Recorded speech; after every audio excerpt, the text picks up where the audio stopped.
everyone, welcome back to Focus Pulse, powered by EM Master Academy. I'm Dr. Abdul Qadir, Emergency Medicine Specialist.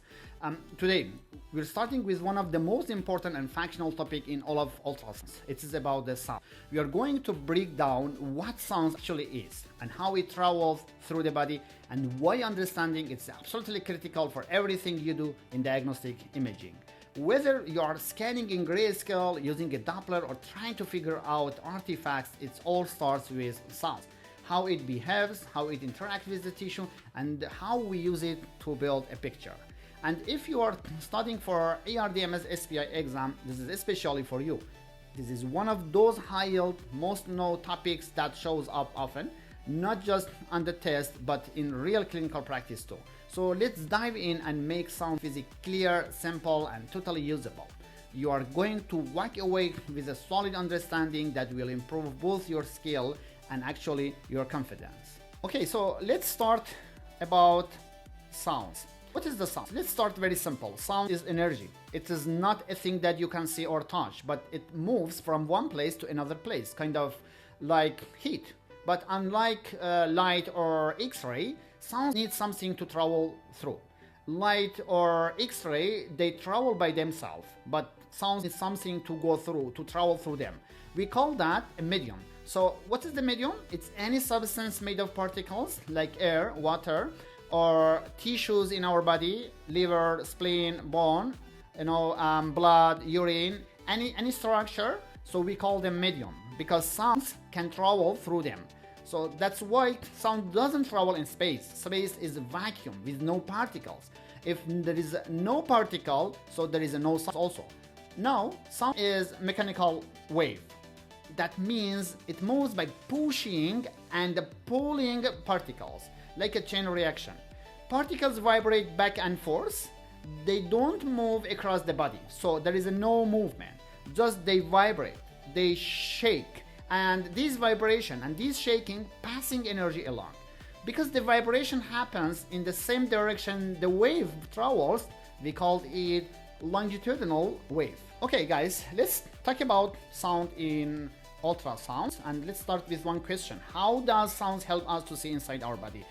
We use a tool called transducer or probe, that probe that we use and we hold on the skin when you are doing the ultrasound. It sends sound wave inside our body, pushes sounds into our body like tiny pulses. When those waves hit something inside the body, like muscles, bones, or any organs, they bounce back. These returning waves are called echoes. The machine listens for these echoes and measure two things. One, how long it takes the echo to come back, and the second one, how strong that echo is.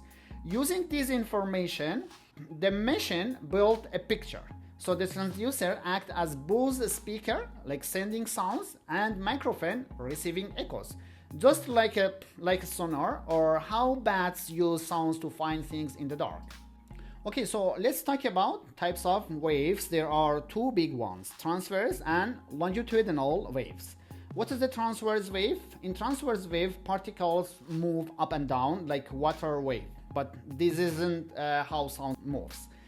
In longitudinal wave, the particle moves back and forth in the same direction the wave is going. So in transverse waves, the particles move up and down perpendicular to the direction of the wave, but in longitudinal wave, the particle moves back and forth in the same direction the wave is going. Sound always travels as longitudinal wave. That's how it pushes through the tissue by compressing and relaxing particle in line with the direction it's moving. Okay, so let's talk about acoustic variables. We know something is sound wave when we see certain changes. We call these acoustic variables.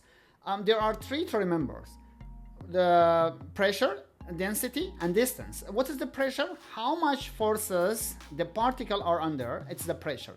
And the density, how tightly these particles are packed together. It is density. And the distance, how far the particles move from their original spot.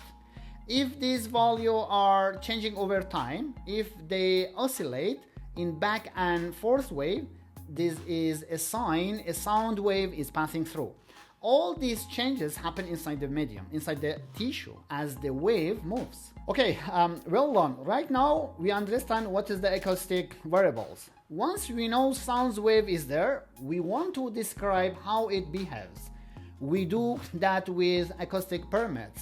There are 7 of them: the period, frequency, amplitude, power, intensity, wavelengths, and propagation speed. So what is the period? How long it takes to complete one wave cycle. It is the period. It's like a time. And the frequency, how many cycles happen in 1 second. It's frequency. Like 6 megahertz or 10 megahertz, it's the frequency. Means how many cycles happen in 1 second. Amplitude, how strong or tall the wave is. Think about the volume. So it's something like a volume, like loudness. The power, how much total energy the wave has. It's the power. The intensity means how strong the wave is per unit area. And the wavelengths, the length of one complete wave, it is the wavelengths. And propagation speed, how fast sound moves through the tissue. It is about 1540 millimeters per second in soft tissue. So we will discuss all of them with more details later. But remember, these values tell us how the wave will behave and how it will affect the image that we get. Okay, so we discussed about acoustic variables, acoustic parameters. Right now, I wanted to discuss a really important concept about the frequency and the period. Frequency and the period are opposites. The frequency is how often a wave occurs, and the period is how long each wave takes. So if you have more wave per second, means higher frequency, each one must be shorter in time, lower period. Now, why does this matter? Because high frequency wave give you better details, and I mean more resolution. But they don't go deep into the body. They lose energy very fast. But low frequency wave go deeper. They don't give us sharp an image. So it is all about finding the right balance for what you are looking for, what you are scanning for. If you are scanning a superficial layer, superficial organs, so high frequency is the best. But if you wanted to go for deeper structures like a liver, like a spleen, for sure low frequency is the best probe that you can use them. Okay, so let's discuss about another acoustic parameters. There is very important and key formula about wavelengths. Wavelengths equal speed over the frequency. So the speed of sounds in tissue doesn't change much. It is pretty steady. So if you change the frequency, the wavelengths must change too. Higher frequency equals shorter wavelengths, and it means better image details.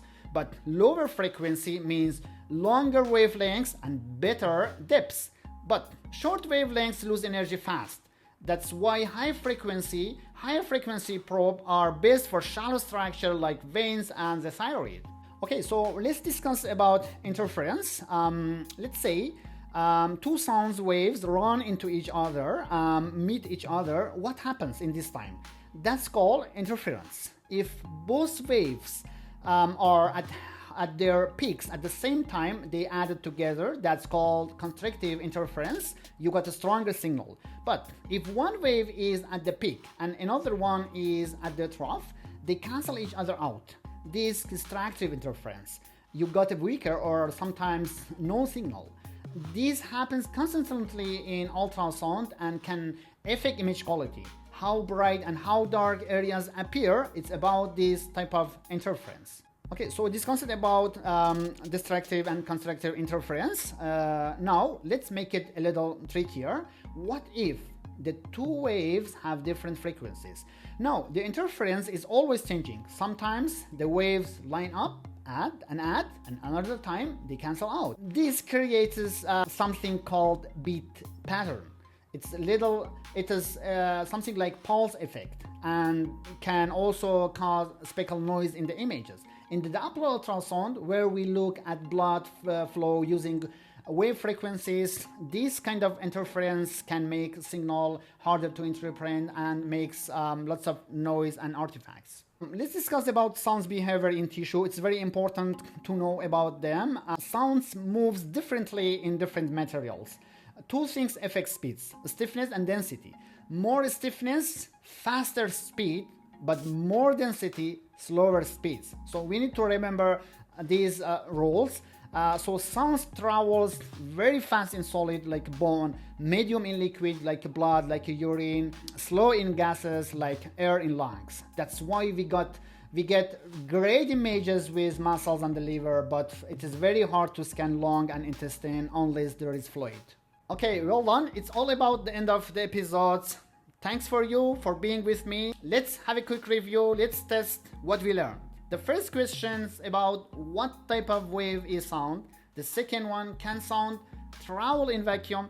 And the third one, what are three acoustic variables? And the last one, which parameters defines loudness? So please comment your answer, or if you have any other comment, please just share with me. We will review together. Okay, if you're getting ready for SPI exam, these are biggest takeaways for you. We need to know differences between acoustic variables and acoustic parameters. You need to remember this formula: higher frequency equal to shorter wavelengths, because speed is constant always, and sound travel best in solid, okay in liquid, and poorly in gases. We need to understand what is the constructive and destructive interference, and always we need to remember sounds is mechanical longitudinal wave that needs a medium to travel. These are your high-yield facts, just lock them in. Okay, that's it. We made it through the basic of sounds in ultrasound. This stuff is foundation, and honestly, once you get this, everything else in ultrasound makes more sense. Every scan you do depends on understanding how sounds behaves.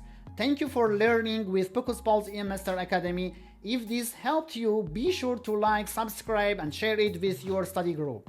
We are here to make ultrasound simple, practical, and powerful. See you in the next ones. Thank you for watching this video.